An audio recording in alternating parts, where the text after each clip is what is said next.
Hello students, I am Rahul Patel, your chemistry teacher.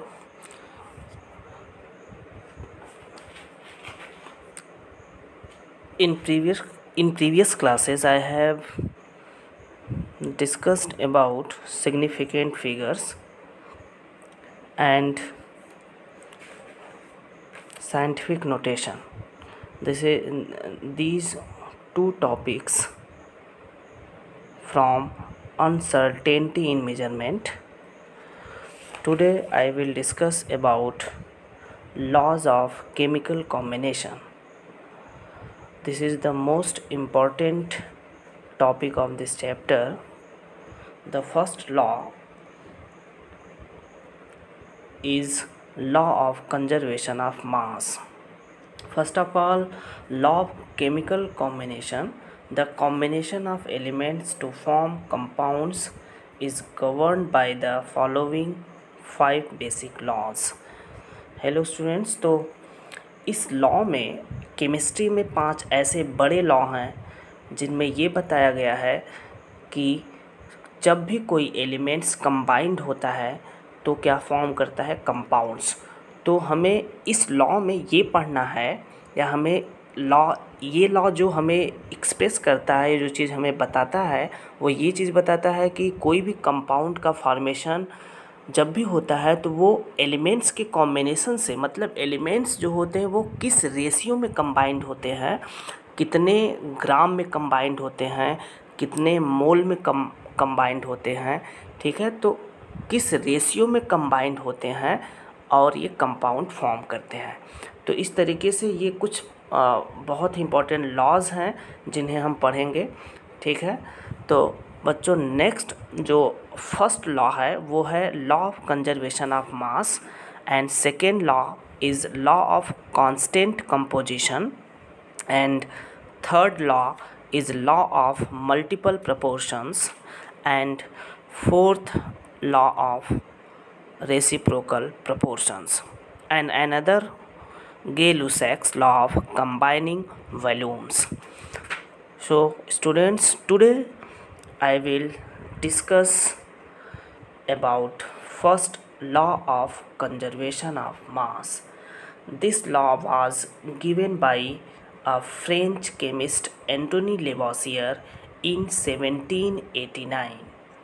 According to first law, that is law of conservation of mass, the law can be stated as follows.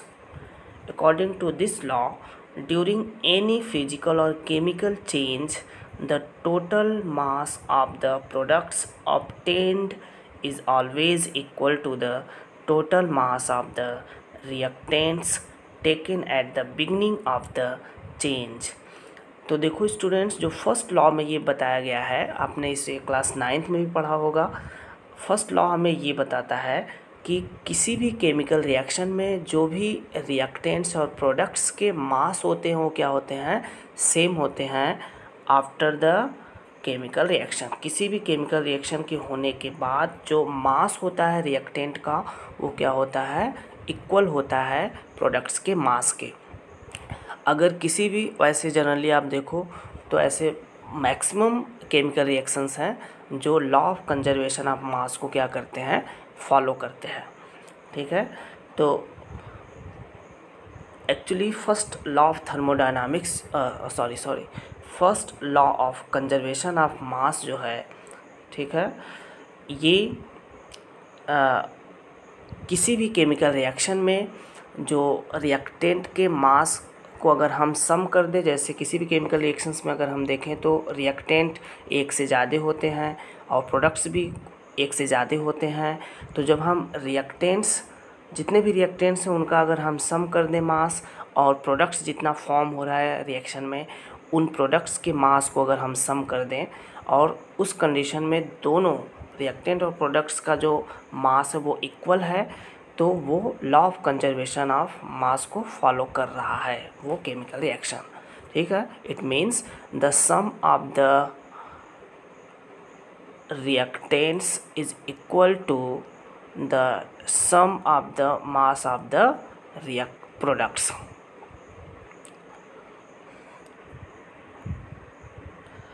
This law can also be stated in another form as follows.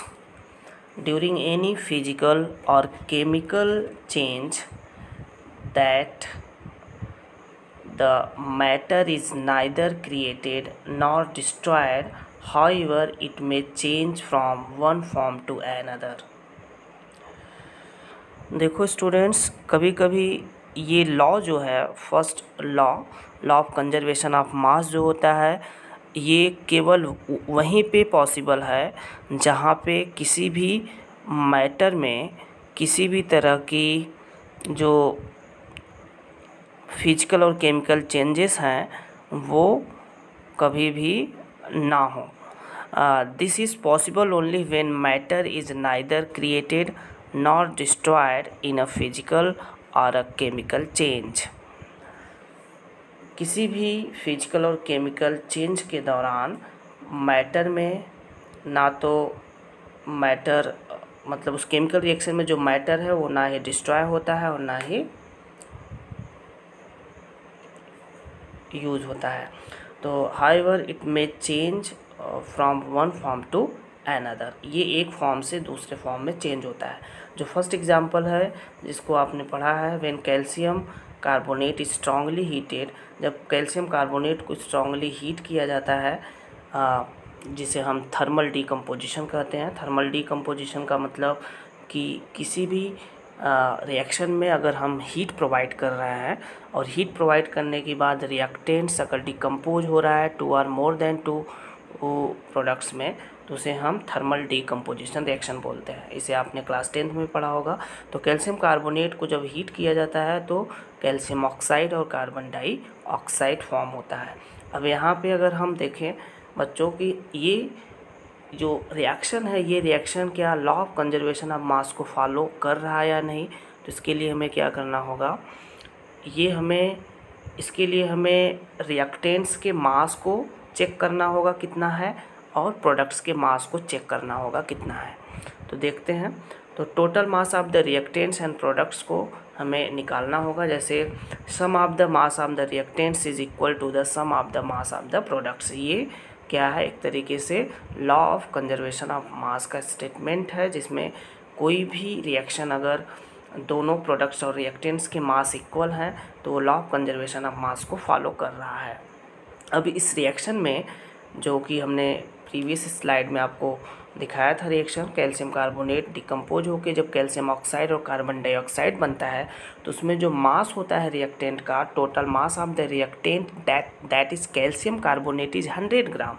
अब 100 ग्राम कैसे होगा, जैसे calcium carbonate आपने पढ़ा होगा 9th में भी कैसे मास निकालते हैं. अब कैल्शियम कार्बोनेट में कैल्शियम का जो एटॉमिक मास होता है वो 40 होता है, फिर कार्बन का 12 होता है और ऑक्सीजन का कितना होता है 16.